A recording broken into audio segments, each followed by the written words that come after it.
Okay. Again, as I was commenting here here on the introduction, well, what we want to do is for you to show what is the solution about. Okay, here, and if you see, we have like three basic modules, or three modules that, or yes, three components. Okay, that forms all together the machine learning solution. One is based of them is based on H2O, as you know. We have already in the past comment about it. As you know, this is a fully open source distributed in-memory machine learning platform. Okay, actually we have a cluster. We have deployed a cluster in production based on H2O that is here in the middle of the solution. Let's say.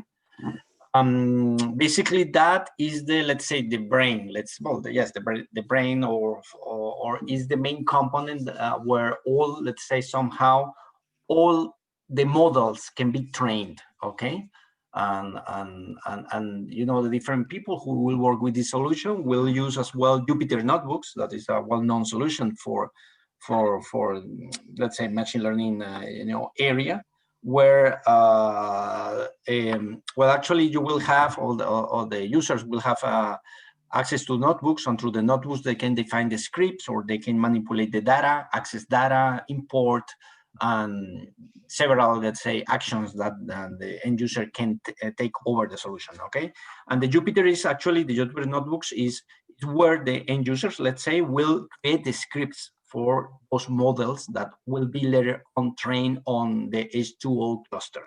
Okay, and finally we have Hydrosphere, that is as well another solution that is actually the part of the solution that will allow, will create an API, an API endpoint for those production models, or those models that you would like to be released or published in production. Those ones that will be used in the future to do any kind of, let's say, of prediction or analysis, or whatever it is required, or is stated, let's say, somehow in the model. Okay. So basically, as I comment, we comment here we have three main components. One is, as you know, the Jupyter notebooks, then the H2O cluster, where all the models will be trained, and the Hydrosphere, where those models, trained models, will be published in order to be accessible from an API, from a REST API, actually. Well, this is just a matter of basically architecture, or let's say from the Jupyter notebook architecture, okay, where we have a hub, and well, there is several things. It's just for general, let's say, knowledge here about this. Hydrosphere as well, that is based on different, you know, modules, that where you have the models or registering of different modules, and as well you can deploy those configuration to create an API that can be accessed for those let's say models that you are interested in. Okay, just as a comment in relation to the infrastructure and how these, let's say, each of these let's say of the solution where it is at the moment deployed.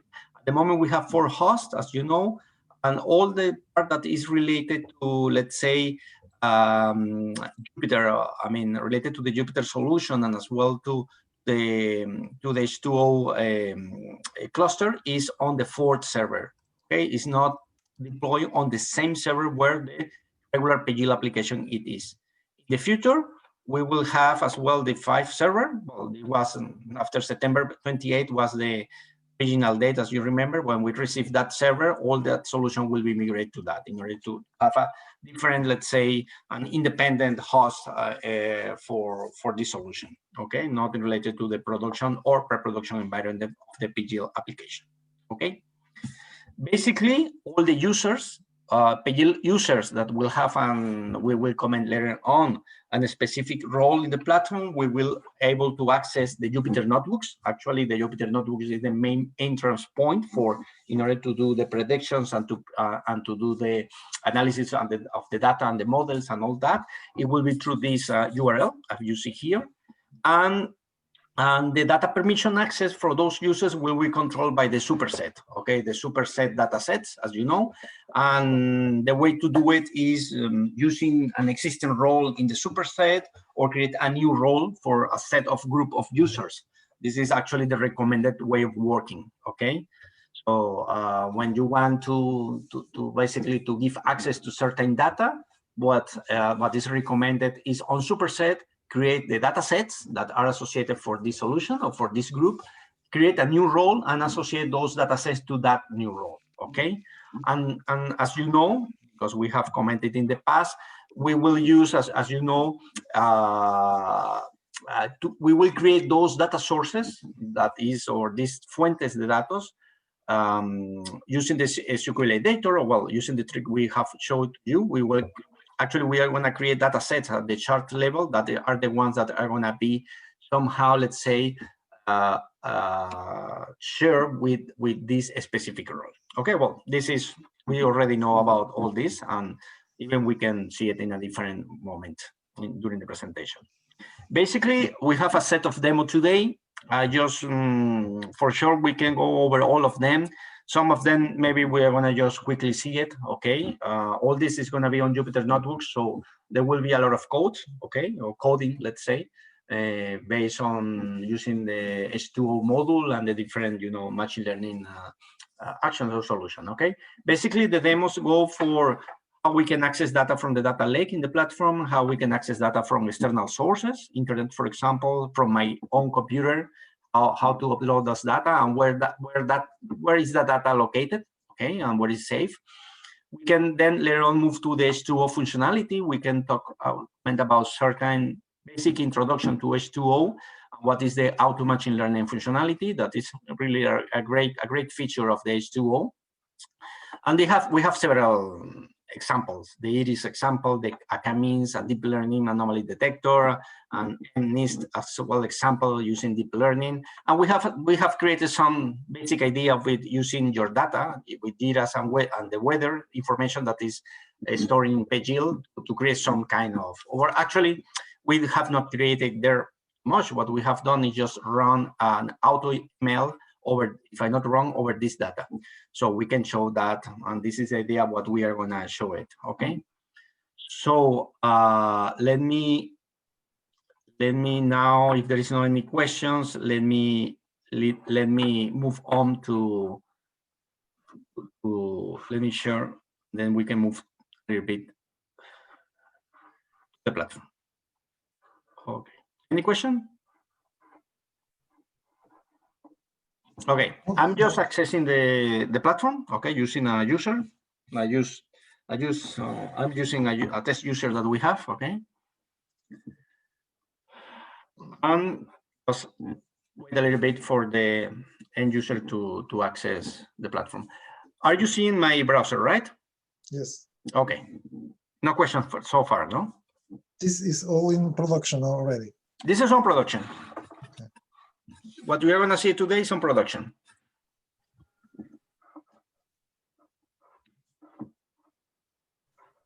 So let me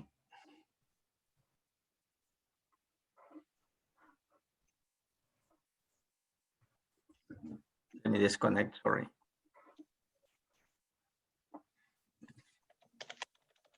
It's coming. It was a problem. I had half a proxy.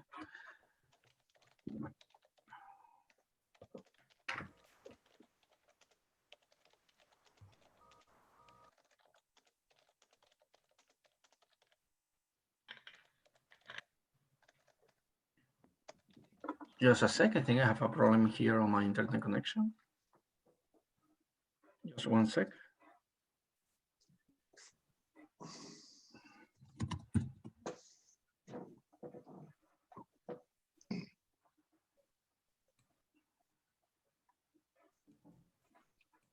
Let me, okay.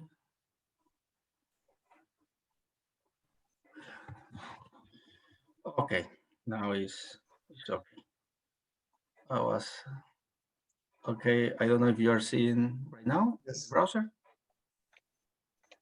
No? Yes, yes. Okay, well, this is the user, no? This is, this is a user, okay? I'm just connected to the profile of the user for looking at this.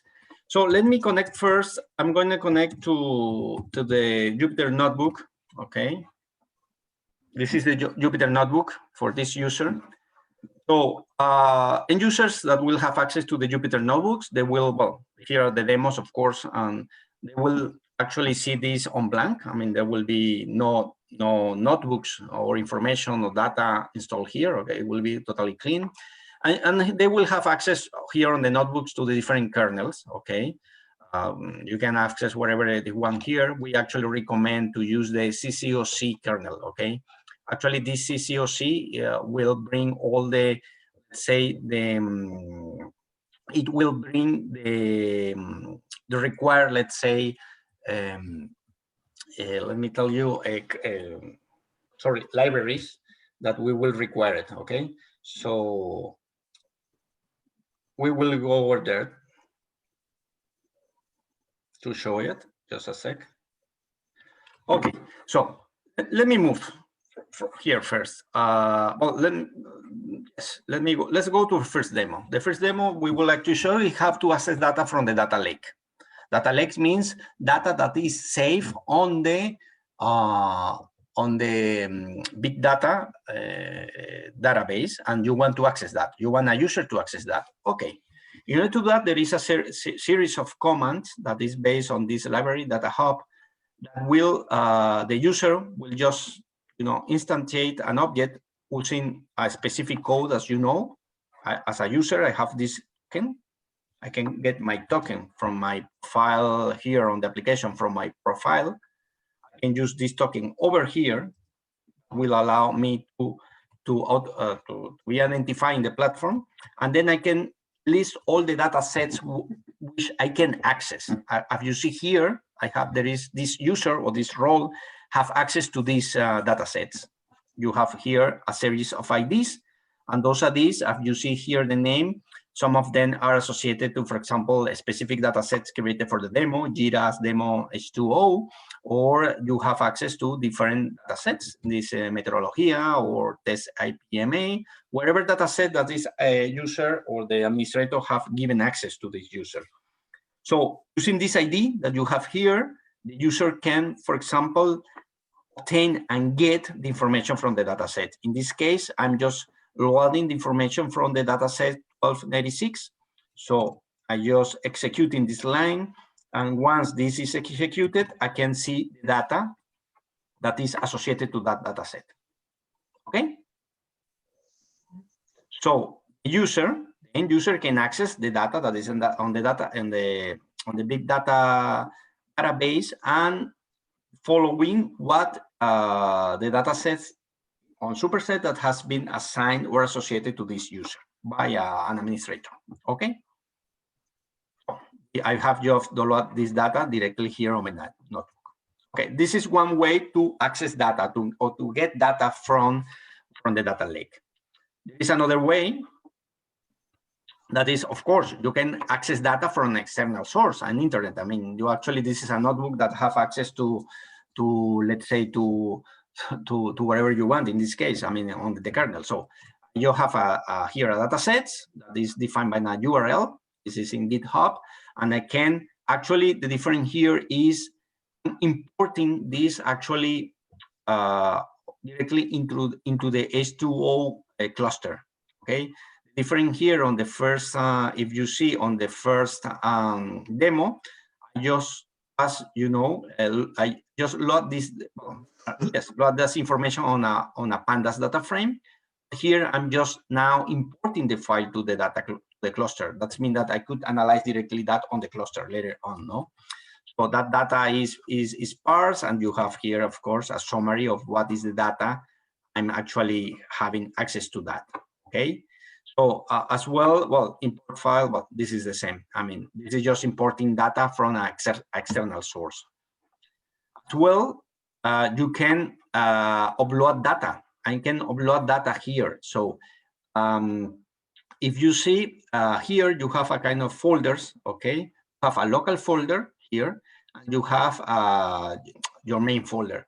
The information that is on the main folder actually are saved on S3 storage of the platform. And the local folder is local folder for this notebook in specific. So it's important to know that this information is not persistent. I mean, in case this notebook that you are using, if the Docker container that is offering this solution is stopped, or it's stopped, it's shut down because it is required to be shut down because the user is not using it. When it is recreated by the user that enters into it, the information that is actually here in the local folder is not safe, it's not persisted. The only information that is persisted is the one that is located here. Anyway, from the local, I can, in this case, upload, let me see some information. For example, this CSV file. The CSV is just imported here, as you see. You have here the import functionality. I'm bringing this from my local laptop. And here, using this specific the user direction folder path, or you can access that information. And you can see that that information actually is loaded in the data. Let me show you. This is the data I just updated. As well, you can, from that data, you can convert that data to an H2O frame, okay, that is going to be used and consumed by the cluster. Okay, this is different. This is a H2O frame. This is the one that can be, on the cluster be used. And as well, you can import directly that information to the cluster. So there is like a different way of all that information to the cluster, to the local machine. Okay, so this is somehow it's another demo on how to upload information to here. Well, this is basic stuff, I would say. No, it's not too much something here. But now it's coming. Actually, is the functionality or how this works. As you see, this is the cluster, the H2O cluster, okay, this is information of the cluster that is on the platform right now. If you see, you have here the uptime of the clusters from 7 days ago. It was, let's say, the last time it was resetted, let's say, reset. And as well, you have, we have two clusters in the machine. I mean, two hosts in the cluster. And then this is the amount of free memory that they have at the moment. You have two nodes in the cluster, as you see here. Well, now what you're going to see it is actually different functionality that H2O is able to bring, let's say, to the solution or to the platform. At the moment, this one over here, I mean, this is our examples. Okay, I don't think we should go over the example. If you want, we can go actually. But basically, what we are doing here is, in each of these examples, different examples, we are from the H2O getting a estimator, in this case, a model or a pre-built model, let's say, from the H2O. In this case, we are using the gradient boosting estimator. And as well, we are importing some information, okay? And from that information, we are doing the convert, or we are modifying the data we have received in order to have it ready and prepared for model to be trained. I mean, it's data that is being, at this moment, prepared in order to be injected, or let's say move into the cluster in order to the cluster to work on that. Then, as you see, well, there is some train valid here information. And finally, over here, we actually do the training. I mean, we here create model using the built model from the H2O, and we execute a training of that model using the information X and Y. Well, the information we have just downloaded. Important thing is the data. We have the data that is, as we have here, the data we are using, and what we are the train and the valid data we are giving to the model. What we are doing here is what are the columns, predictor, for example. These columns are the columns we are giving to the model as the data that they are going to use, and actually the column Y is the one they're going to use in order to train this model. That is this delay, okay? And with that, we train the model. After we train the model, this will do the magic in order to prepare and create a model, okay? So this is here is just the execution. If you want, we can execute that, but actually what you're going to see is this, is the different step of the model, or the script working on the data, okay? But maybe I would prefer, instead of executing this, is to see this auto machine learning model. Okay, actually, this is another. This is a really nice feature that the H2O brings. That they have a auto machine learning, let's say, feature that will allow you to see which of the pre-built models that H2O offers is maybe the best fit for your data and your problem in that case, no? Here, if you see, the solution brings, again, two sets of train and test data, okay? And again, you say you identify which are the columns on X, on Y that you want to do this prediction. And then you, different now from the H2O, you use a different object, in this case, H2O AutoML, and you pass certain parameters for how to use that and how you want to use it, and then you train that. After that is done, we can execute it.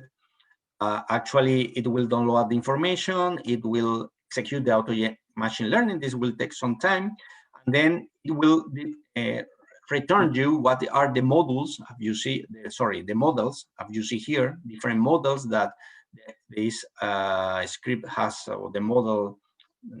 Yes, the model use, or the auto ML use in relation as a function of the data you have include, and it gives you certain measure of statistics analysis on KPIs that can you allow the scientist person who will work on this data to select which of these models they want to use in order to solve the solution. As well, you will have, they'll give you extra information about the model, the details of the model. This is the model that is the leader, as I said, that they receive or get the best solution possible. And if you see, well, this is the explanation of all the model, okay? And at the end, you have, well, several informations and data here that it will be, let's say, somehow important for the model to analyze the performance, let's say, of the model you are using there, okay? And you have here a prediction of the probabilities for the different predictions that you're running.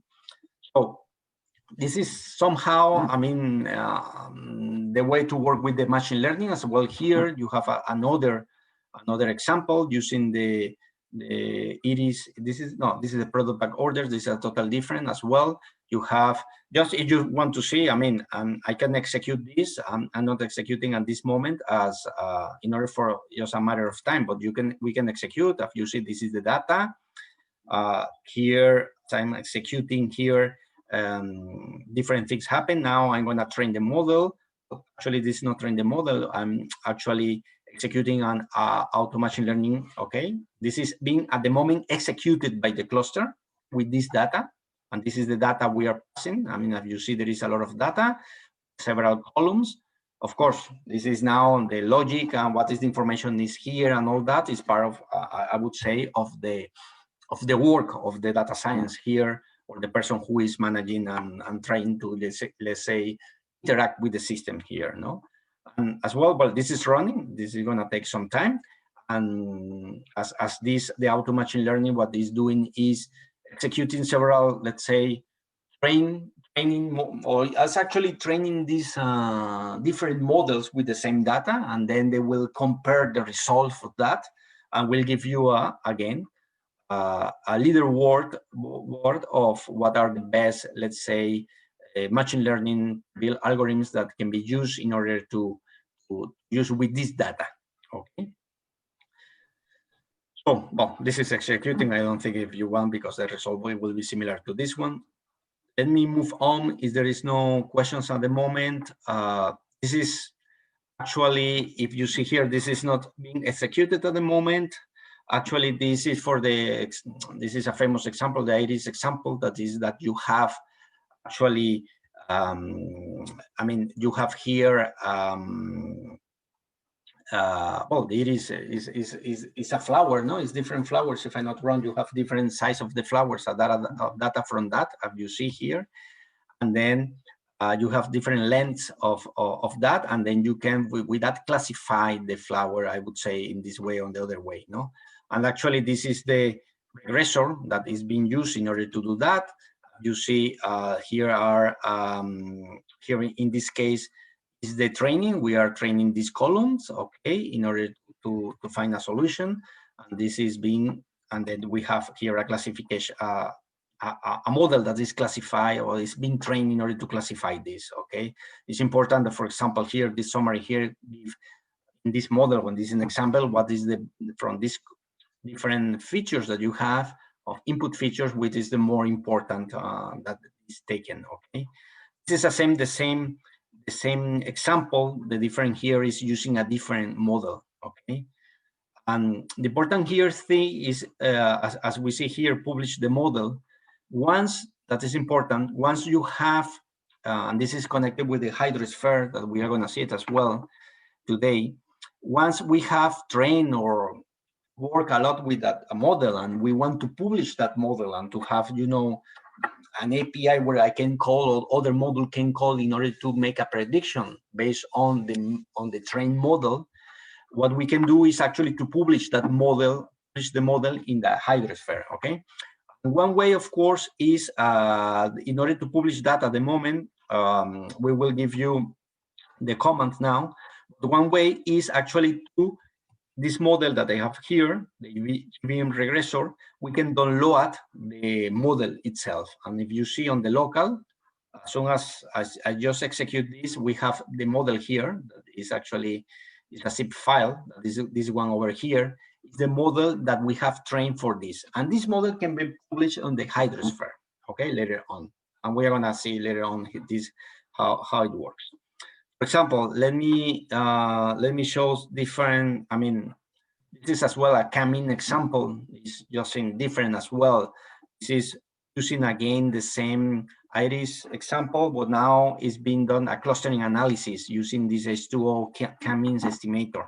Okay, so as well as you see, this is estimating, is training, and give you the different information that is coming from the model. So this over here is well information on these different models that we can train. Okay, so what is important to learn here, or the people who is going to use, is to work using the H2O, say, primitive, or actually functionality that brings in order to use this the cluster for train the different models. We have several examples here in relation to this. Well, these are deep learning. Let me just move a little bit quicker. For example, we have the MNIST example. I don't know if you are aware of this one. Actually, this is also it's one of the first example when people is working or is trying to train, well, to learn deep learning model, deep learning techniques. Actually, this is one of the first example. This is a large database that have written numbers, okay? And then this model here that we will do is try to train a deep learning model, okay? You are gonna see here, we use, as you see here, a H2O deep learning estimator with this configuration. And it will, as you see, train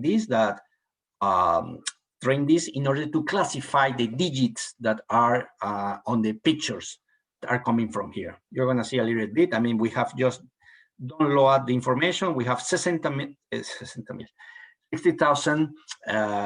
here, 60,000. This is part of the information. 60,000 pictures of handwriting digits. Okay, in grayish color. Okay, in gray scale. I mean, it's a black and white color.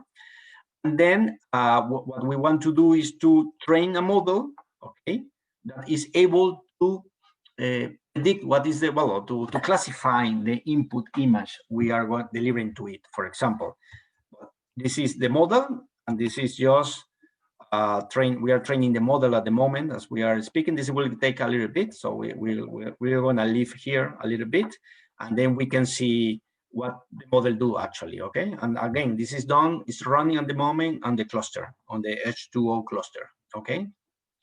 So, well, it's moving clearer than, okay. Meanwhile, it's running, even though it's coming quickly, let me go a little bit to this model, okay? This is the hydrosphere, okay?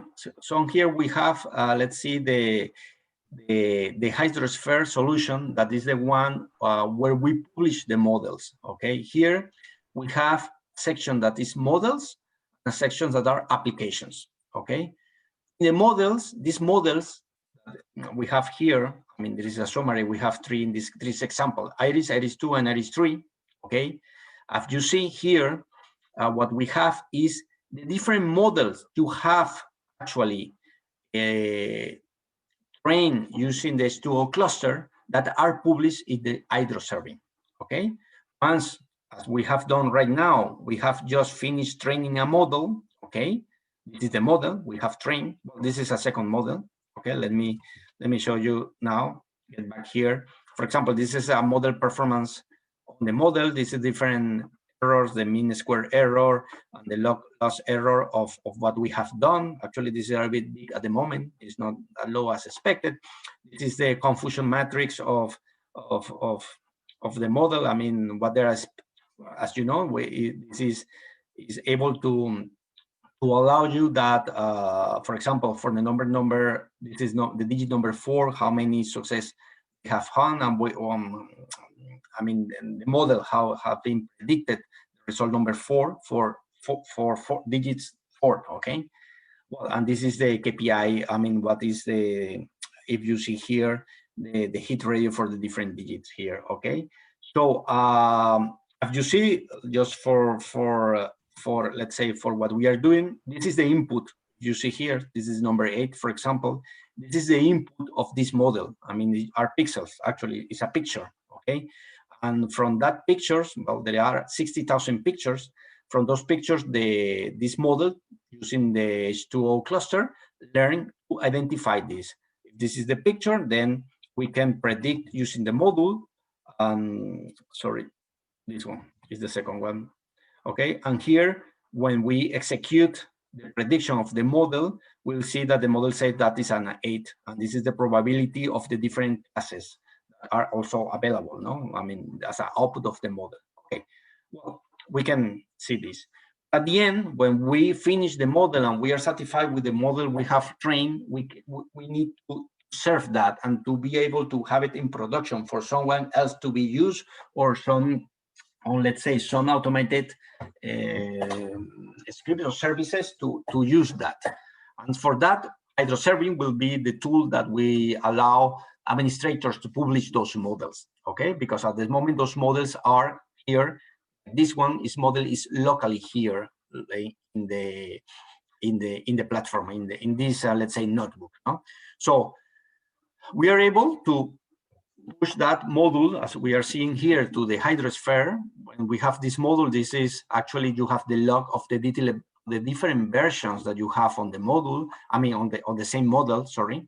And you have the different model versions, and you have as well all the detail from the model. No? For example, here you have the version, what it was created, and as well, what is the input. This, for example, is for the iris flower example I show you, where in this case, in this specific case, is just require 4 inputs data, and they will be an output field name that is the value. Okay, it's a value that represent whatever they represent in this module. Okay, so this is the models, and from the models you're able to create applications.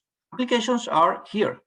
Okay, we have as well several applications. As you see, we have one application like this one or like this one. I mean, you can have different applications that it just represent is a combination of what is the input data, what is the model you're going to use to predict, and what you're going to predict based on that model, that is the output.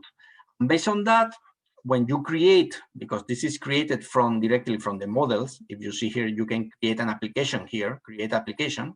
Okay? If I click here, create application, this will create a new one over here. This one, for example, it's already created. You have these numbers. I mean, this is the signature of the inputs. So, and we can test it. So this is actually a test. We can test the application. We have just include this will create an API, an endpoint that it can be called externally, as we have here. We can call that API externally. This model, we can change the name of everything in order to pass this data and then obtain the result of that prediction. In this case, if that, for example, I change this, I do whatever, I don't know, things here, And of course, the prediction will be different because you are including different data. This is actually what is going to be the piece, I mean, to publish those endpoints API as an API, a REST API, in order to call this model and execute this model. Okay, so this is like the last part of the pipeline of creating a model and publish that model into production. For example, let me show you. We have here. I have for number 5 maybe another example just to conclude. We have created something here with apply machine learning as an example for, let me copy my, just one sec, here, sorry, one sec, let me close some windows. I don't know if you have any question at the moment. No questions? Okay. So let me go a little bit here. Let me copy it again, my token of the user. Okay, I think it's this one to retrieve the data. No, that I copy wrong. I wrongly copied. Just one sec again.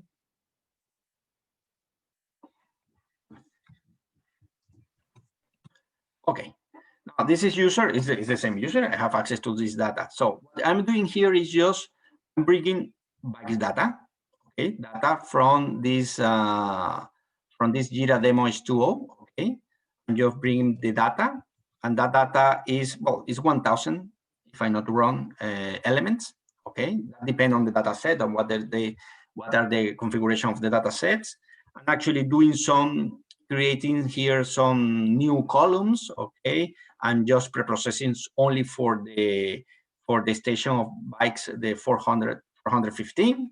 Okay, and based on that, I'm just preparing the data. Okay, this is actually the data. This is the raw data. The data I just download at this moment. Okay, actually from the, let's say, from the data I have.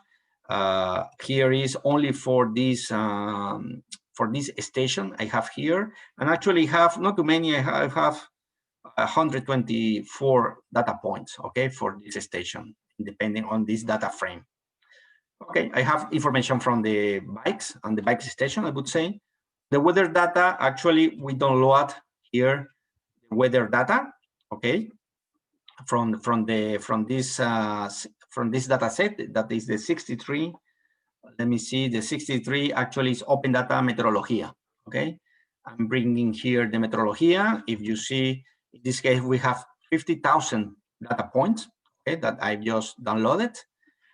And this is the weather columns. I mean, this is the column information I have. Okay, well, all this over here is just to do certain preparation of the data, to select some things, okay, and just executing this to prepare the data, create new columns, and actually prepare, have this kind of just the columns that I'm interested in, the station and all that, and to do, this data prepared to be, say, cross with the data from the bikes. Actually, here we see a data set merge. Okay, we are going to merge the both data, I mean, from the bikes and the weather. In order to do that, of course, we resample the data per hour. Okay, because actually the data points are being taken in different moments, but it will be the same hour, the same day, of course. So we work that, we execute that, and we see that the data is being resampled. If you see here, per hour at this moment, okay, all the data is grouped per hour, and then we join the data, and here we have 167 SIMS points that has been created on that merge, because we have now information. If you see here, we have information for a number of bikes here, number of bicycles, or all the slots in the bike station that are empty. Okay, here is empty, and we have the number of empty ones. Well, anyway, we have all the information as well. We have the same information of the wind, of the weather at that same moment. Okay, so we are going to work on the analysis of that data. We prepare the data as we have done in the past. Well, actually, I think this is here actually, where we train the model. Okay, well, actually, it's not this model. I think so is this one. What we are going to do here actually we have just here execute a model, do an estimation on something, but instead of using whatever estimation with that data, we actually use the machine learning functionality. Okay, we execute the machine learning on that data in order to see what is going to be the result of that. One that is done, meanwhile this just waiting for that, deleting here some information. Okay, so for you to see it.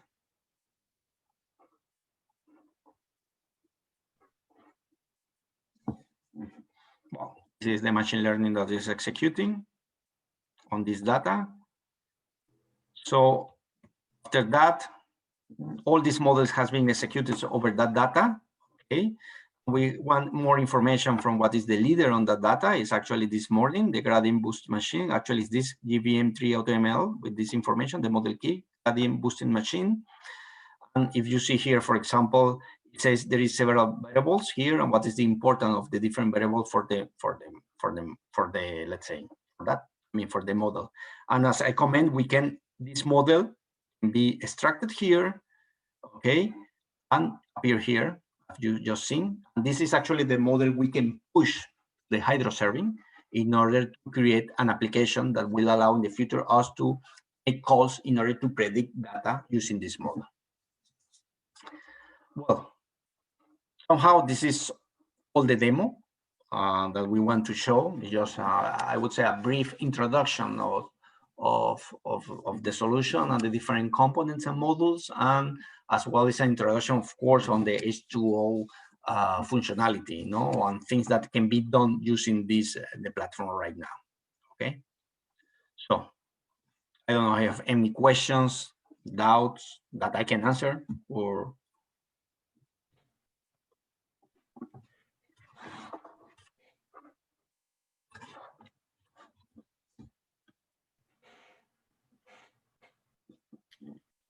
doubts, questions?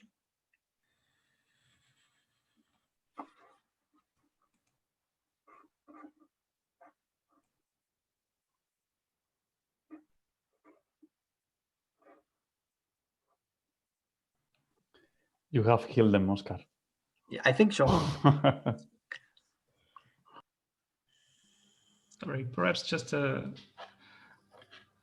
practical question. On the beginning of the example, you mentioned an access code to reach the data from PGIL. Yes. Perhaps you could explain a little bit more. I know this is a little bit off topic, but how does that code can be accessed in this environment? How it can be done so we can serve as a starting point to gather data? Of course. Yes, just as a clarification, I mean, this token, okay, is associated to the user that is logging in the platform, okay? And the user, I mean, let me show here. When you access the platform as a regular user, the user that will access the platform on the, let's see here on the PGIL application. When the user can go to his profile, and on the profile there is a token. That is the one that the platform is created at the moment he logins in order to, let's say, for the user to use certain external, let's say, API calls or to access certain functionality, that we have. So this is the code we need to copy. The user needs to copy in order to access the information from the notebook. Actually, it's just a matter of copying that here, and when it is copied, let me one sec. He will bring here the data he can access. Of course, if this is a different number and he tried to, there is going to be an error because actually the user cannot access this if the code is not complete. Actually, if I'm not wrong, in a future release that we are thinking in the future, actually this step will be, let's say, included in the kernel for the CCOC kernel. Okay, so maybe that step will be in the future not be required. Okay, the user will directly or list the data sets available for him. user have to be logged in, but not Yes. to copy explicitly the code. That's it. That's it. That's for sure. It will come in a future release. Okay. Okay. In order to avoid this step, well, that is going to be in the future. But anyway, it's a minor step, no, in order to copy that. Yes, it's simple. Yes. But excuse, is a temporal access or the token? Yes. Is If the temporary. token has some time validity. If Yes, it has a expires. validation time. Yes, I don't know what is the validation of that actually. If how many hours or if it's a day of validity. I'm not sure at the moment. 24 hours. 24 hours. 24 hours. Thank you.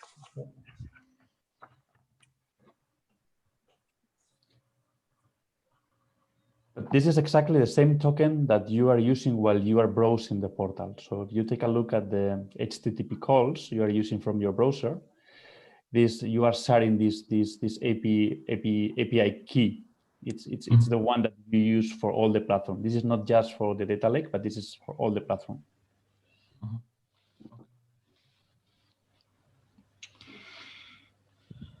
Oscar, if you don't mind, it is necessary for an external user to have a login in the Pagil? Yes. They have to have access a login in the Pagil and but with a specific role, of course. Okay. Oscar, can you explain in detail how can we make a group and in that group assess the data with a role, a specific role? You said you can make it in superset. Can you Yes. explain one, in more detail, please? Yes, sure. I'm not sure if you are looking at my my browser now. Is the incognito? Yes. You are seeing that, no? Yes. We can, in Superset, create a new role. That's Yes. it? I want to show you it. Okay. Yes, that is what we recommend. Okay, I'm an administrator. Okay, I have the role of administrator, let's say. Okay, I'm on Superset. So in Superset, we have a list of roles, as you know. We have the administrators, we have the alpha, well, we have several roles here. For this specific demo, I have created, for example, university. Oh, okay, and this role is the university role here. Have, as you see, these two data sets that are, let me show in this way, maybe it's better. I am sharing with roles that have this, that are associated to this role. They have these two set of information, these two data source access available. One is for GIRAs, and then is for EPMA estaciones meteorológicas.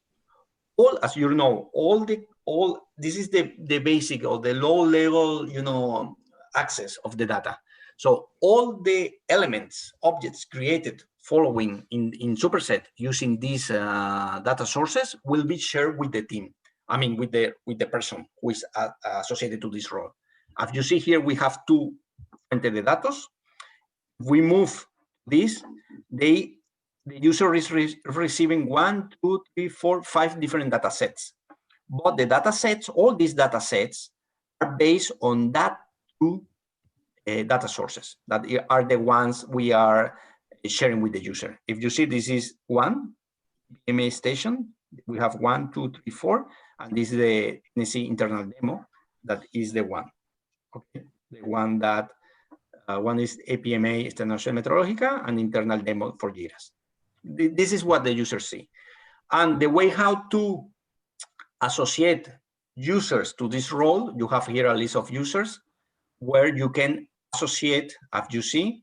Remember, all users in the platforms as a standard or by default, they have the gamma role. But then once they are registered, the user can be associated with, for example, a specific role in order to share extra information with the user. In this case, university I was pushing here, the uni role. So this user have access to that. If we come here and I don't know, take out this data set from this user, for example, okay, and I save this information, okay, for this role. So this user, okay, that was having access to all that information, now they only have access to what is left. In this case, is for the Jira's demo. So what is data access permissions have to be done, let's say, following the superset permissions here on the data. I don't know if this clarified Okay. the questions you have in relation to this. I'm clarified, yes. Yes, I also create the test role. Was created by me a few minutes ago, so I understand what you will try to tell us. But in PGIL, we have to make to create the user with the role that we create, the name of the role that we create here. No, actually, this is one step, and the other step is to create a user in PGIL, right? Yes, the first step is to create the user in PGIL with the role. I don't know, we are going to create, I think we are going to deliver 2 different roles, new roles. One is the machine learning role, let's say. And the users that have the machine learning roles are able to access the Jupyter notebook, are the ones that can log in here on the notebooks, okay? Once those users are created, those users are as well created here. I mean, we have those users here, okay, yes, on Superset. And then at that moment, we can associate the user to a specific role. Okay. So I think that gives us the granularity that you want to do to a specific user, specific data. As you can create as many, let's say, different roles and create those roles. But so that is that's the option.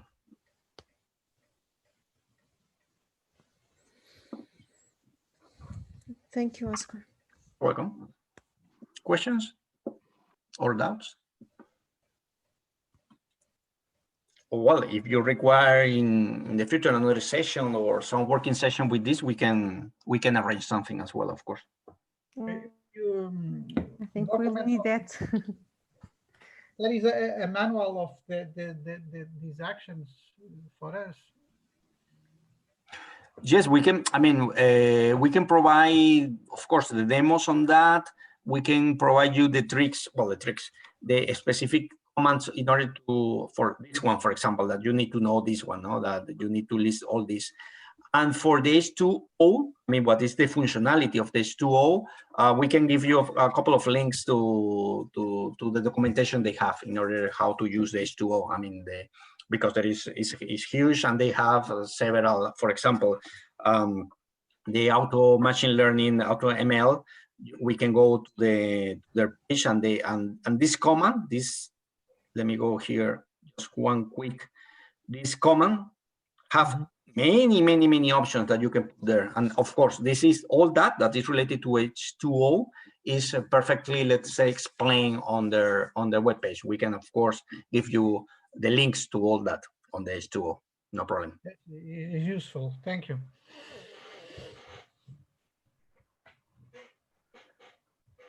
Okay. Well, so let me.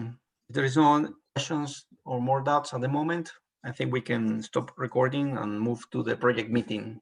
Sorry, Oscar, may I add something? Of course. Just very brief comment regarding Hydrosphere. So yes, we've been showing you how to upload H2O models to Hydrosphere. So Oscar has exported the Mojo. The Mojo is something which is proprietary from H2O. However, Hydroserving is totally open. So that means that if you work with the university or if you work with external parties and they don't use H2O, but they create their own Python scripts, or they use R, or they use whatever external tool, Skid, I mean, there are many different tools. This Hydrosphere is totally platform agnostic. So you can publish in the same way any other model developed with any other technology. I think this is a very important topic because it's not limiting you to H2O, although we consider H2O as a very good tool and it's going to help you a lot. However, if you work with third parties, external entities that they don't use or they don't want to use H2O, this is still valid. I think it's also very important.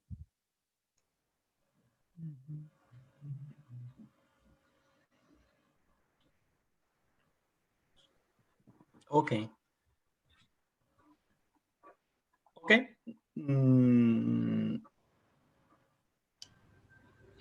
Questions? So we can end the demo at this moment. And let me